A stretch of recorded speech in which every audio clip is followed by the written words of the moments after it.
आज हमने एक ऐसे विषय को लिया है जिससे आज की डेट में बहुत सारे लोग ग्रसित हैं, परेशान हैं, उससे बाहर निकलना चाहते हैं।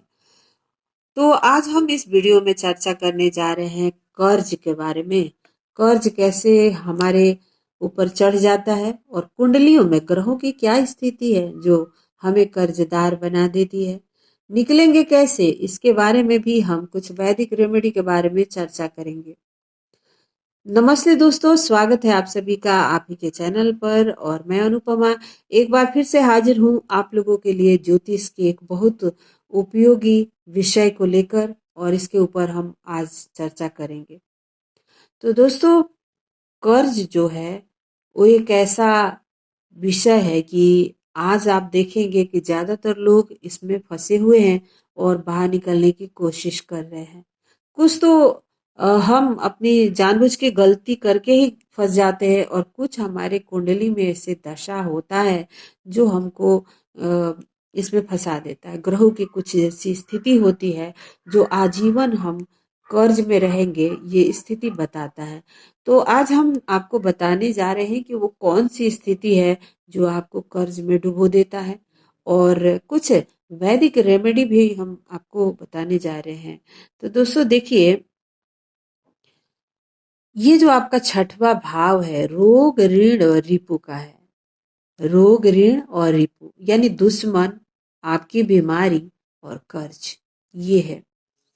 अगर इस भाव को अगर आप देखेंगे कि आपके कुंडली में मजबूत है तो आपको कर्ज बना रहेगा आपके ऊपर। दूसरा ये है कि ये जो अष्टमेश है, अगर आपके लगन से संबंध बना ले, लगनेश से संबंध बना ले, तो उससे भी आपकी परेशानी बढ़ जाती है। और अगर यहाँ पर मैंने एक कन्या लगन की कुंडली को लिया है तो इसमें अष्टमेश बनते हैं मंगल, जो कि ऋण के कारक ही है, भूमि पुत्र है। तो वो अगर आपके लगन में आ जाते हैं तो आप मांगलिक हो जाते हो। और अगर आपके 12वें भाव में कुछ शुभ ग्रह हैं जिनकी दृष्टि से आपका छठवां भाव मजबूत हो जाता है। देखिए, ये जो भाव है, ये 12वां भाव व्यय का होता है। तो जब यहाँ पर कोई शुभ ग्रह बैठता है तो वो आपसे व्यय कराता है, और साथ ही उसकी जो दृष्टि होती है वो कर्ज वाले भाव पर होती है। यानी आपके कर्जे भी बढ़ेंगे और आपके खर्चे भी बढ़ेंगे। तो ये एक ऐसी स्थिति है जो आपकी कुंडली में बनता है, जो जिसके वजह से आपके ऊपर कर्ज होता है। अब जब व्यय वाला भाव मजबूत होता है तो कहते हैं ना, आमदनी अठन्नी और खर्चा रुपया। तो फिर वही हाल हो जाता है कि आप कमाते हैं 10,000 और खर्चा करते हैं 15,000, क्योंकि आपका व्यय वाला भाव स्ट्रांग हो गया। इसके अलावा अब यहाँ पर कौन सा ग्रह बैठा है ये डिपेंड करता है कि आपके खर्चे किस तरह के होंगे। और यहाँ जो ग्रह बैठता है वो भी 12वें को देखता है तो वो भी व्यय कराता है। तो अगर बृहस्पति है तो आपका व्यय जो होगा वो शुभ कामों में होगा। अगर कोई अशुभ ग्रह है, अ, नकारात्मक कोई ग्रह है, तो वो आपको नकारात्मक वे में खर्च कराएगा।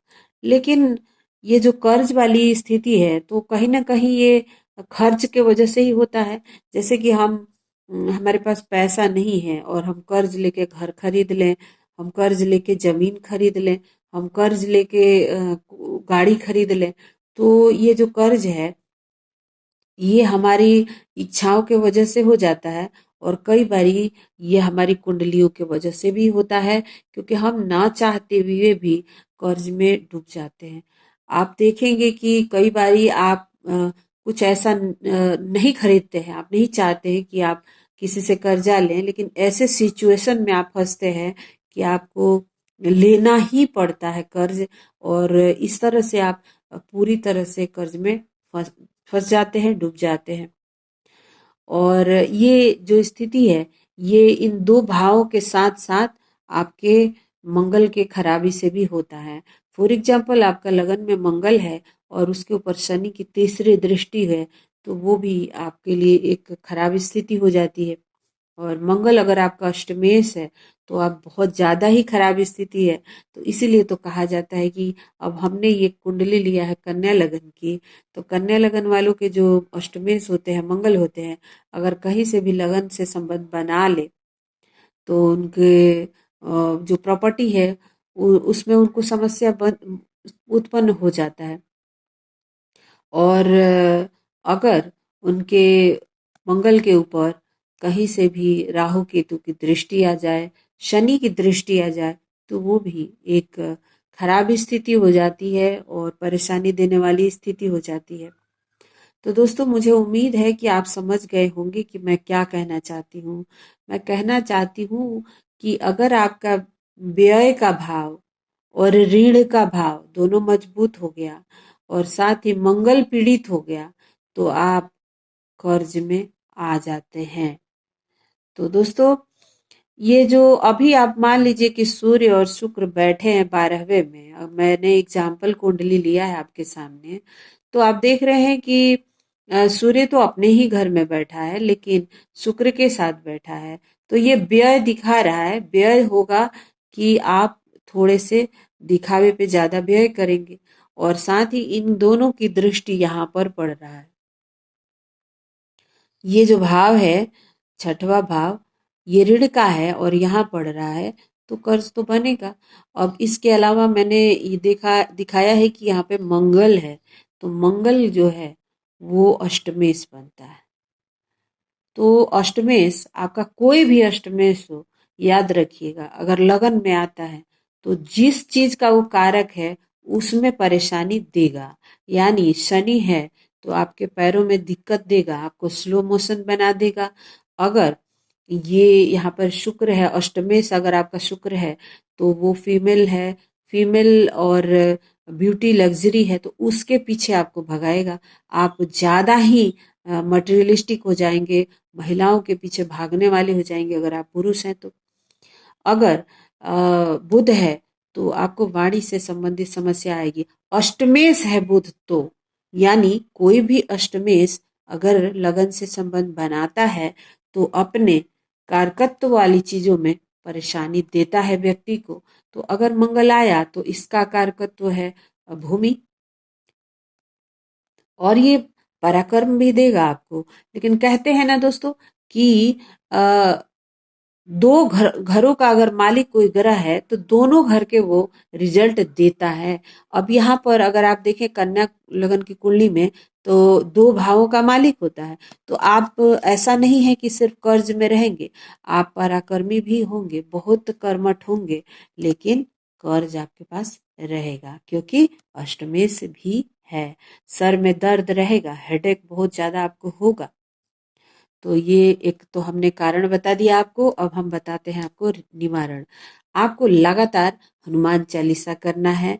आपको मंगलवार को व्रत रख सकते हैं और इसके अलावा हनुमान जी की आराधना, उनके पैरों से सिंदूर लेके सर में लगाइए।